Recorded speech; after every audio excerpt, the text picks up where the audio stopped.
There was no warning required by law. An enslaver could decide on a Sunday evening to sell a child, and nothing in the legal code of any southern state required him to tell the mother until the buyer was already standing at the gate. That was not a flaw in the system. That was the system. And for 7 decades, across every slave state in the American South, families went to sleep every night, not knowing whether the next morning would be the last morning they would all still be together. In his memoir, 12 Years a Slave, Solomon Northup described watching a woman named Eliza stand in a New Orleans slave market as her young son Randall was led away to a planter who had refused to purchase her alongside him. She begged. She wept. She offered to work without wages, without rest, without anything at all, if only they would let her follow her child. The trader told her to be quiet. The planter walked away with her son.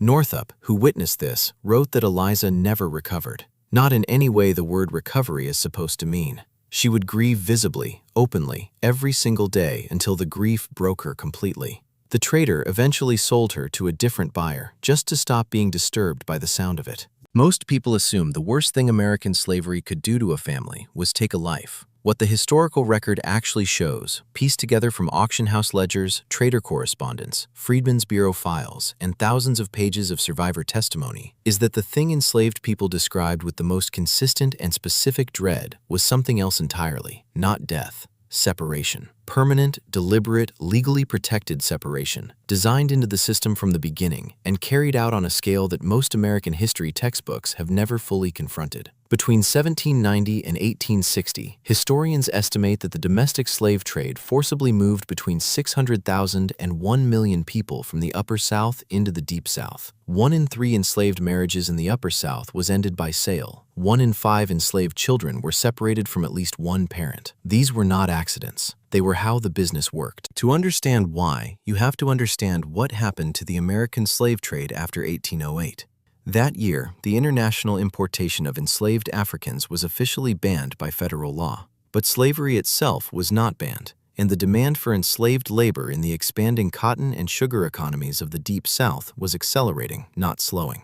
What emerged to fill this gap was something historians now call the domestic slave trade, the internal buying and selling of enslaved people born in America, and it became one of the largest forced migrations in the history of the Western Hemisphere. Historian Michael Tadman, whose detailed study, Speculators and Slaves, traced the mechanics of this trade across decades of records, estimated that between 1790 and 1860, somewhere between 600,000 and 1 million enslaved people were sold from the Upper South states, Virginia, Maryland, Kentucky, and the Carolinas, into the Lower South. These were not exceptional cases. This was a steady, systematic, commercially organized flow of human beings managed by professional slave traders, transported in chains, and sold for profit at markets that operated in the open in the center of American cities as ordinary features of economic life. The physical experience of being sold south began for many people with something called a coffle.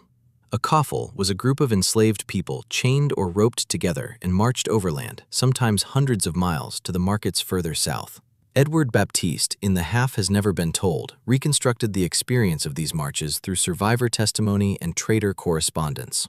People walked. They walked in chains in all weather, through terrain they had never seen, away from every person they had ever known. Traders on horseback supervised from the edges. Those who fell behind were driven forward. Children who could not keep pace were sometimes placed in wagons, which was its own particular horror because it separated them from the adults they were traveling with, making the disorientation total. These coffles moved through the towns and crossroads of Virginia, the Carolinas, and Georgia, and the people watching from doorways and fields as they passed knew exactly what they were looking at. Some accounts describe people in the coffle singing. Historians have interpreted this in different ways. Some see it as a form of emotional survival, a collective act of holding on to shared identity in the only way available. Others note that some traders encouraged it because a coffle that appeared calm was less likely to cause alarm or attract attention at the edge of towns. Either way, the singing did not make the chains lighter. It simply meant the marching continued. The destination that enslaved people feared most was Louisiana. Specifically, the sugar plantations clustered along the Mississippi River south of New Orleans, where the labor demands of sugar cultivation pushed mortality rates to levels that made other southern agricultural work look survivable by comparison. The cane harvest required grinding work around the clock during harvest season in crushing heat, with machinery that routinely maimed and killed. Historian Dana Ramey Berry, in The Price for Their Pound of Flesh, documented how the expected lifespan of an enslaved person brought newly to a Louisiana sugar plantation was sometimes measured in single-digit years. Enslavers in the Upper South used this knowledge deliberately. Being sold to Louisiana, being sold to the sugar was a threat deployed to enforce compliance, to silence protest, to end conversations that went in directions enslavers did not want them to go. It was not merely a punishment, it was a geography of terror, and everyone in the system understood the map. New Orleans was the largest slave market in North America. Historian Walter Johnson, whose book Soul by Soul reconstructed the interior world of the New Orleans slave market through the records of slave traders, buyers, and the depositions of enslaved people themselves, described a commercial apparatus of extraordinary size and sophistication. Auction houses with waiting rooms, hotel-style holding pens where enslaved people were kept, fed, and sometimes dressed in new clothing to raise their sale price. Inspections that were intimate, invasive, and deliberately dehumanizing, conducted in front of buyers who evaluated people the way buyers evaluate livestock at any market, checking teeth, examining hands, running fingers over backs scarred by previous punishment. Johnson's research revealed that enslaved people in the market were acutely aware of what was happening and why, aware that how they presented themselves in these moments could affect where they ended up and with whom. They were forced to perform composure in the worst moments of their lives, because to break down visibly might reduce their sale price and send them somewhere worse.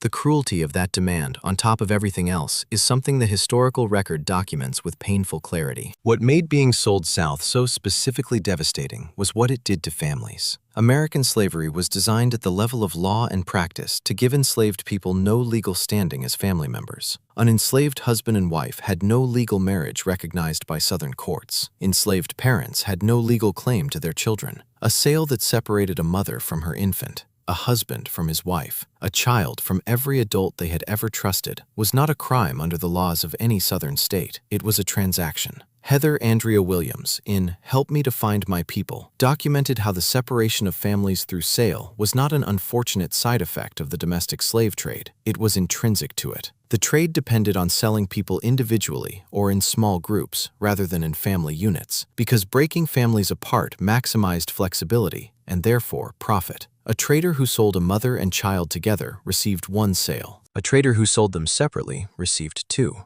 The math was simple. The consequences were permanent. The Freedmen's Bureau records collected after the Civil War contain thousands of inquiries from people searching for family members sold away from them, in some cases decades earlier. Williams's research traced these inquiries with extraordinary care. They describe people attempting to reconstruct connections across a geography of separation they had never chosen and could barely map. A woman searching for a daughter sold from her in Tennessee when the daughter was 3 years old, now presumably somewhere in Mississippi or Alabama, now 17 or 18 or 19 if she had survived. A man looking for a brother sold south from Maryland in 1847 who had last been heard of somewhere near Natchez. The Bureau records contain the replies, too, or, more often, the absence of replies, the silence of searches that led nowhere, of people who were simply gone and could not be found. That silence, repeated across thousands of inquiries, is itself a kind of historical document about the scale of what had been deliberately destroyed. Here is what most people do not know. The phrase "sold down the river," which still moves through ordinary American conversation today to mean betrayal or a bad deal, comes directly from this history. It referred literally to being sold down the Ohio River or the Mississippi River from the Upper South toward the slave markets of the Deep South.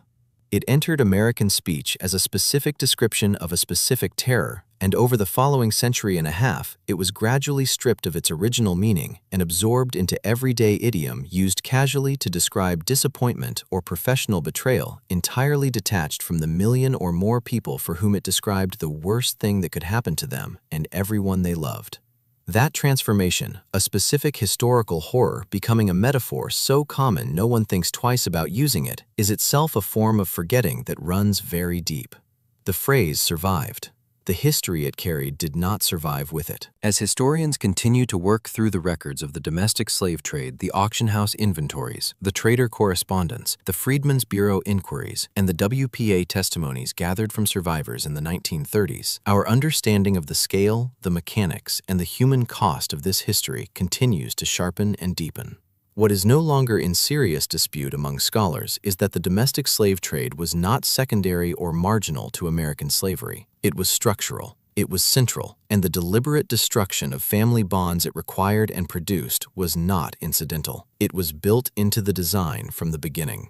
Any honest account of this history has to sit with that conclusion directly, because the people who lived through it did not have the option of looking away from it. So when Solomon Northup finally returned to his family in 1853, 12 years after being drugged and sold into Louisiana, he wrote his account of what he had witnessed, not to shock his readers, but to make them understand something precise, that what had happened to him, a free man with documentation and connections, and ultimately a legal remedy, was happening every day to people who had none of those things, who had been sold south as children and had no clear memory of what they were searching for, who had spent so many years separated that they no longer knew with certainty where their families were or whether they were still alive. The two words that every enslaved family in America feared more than almost anything the system could produce were not dramatic. They came quietly, often with no warning. Someone arrived, a sale had been arranged, and everything a person had built and everyone they had held was simply gone.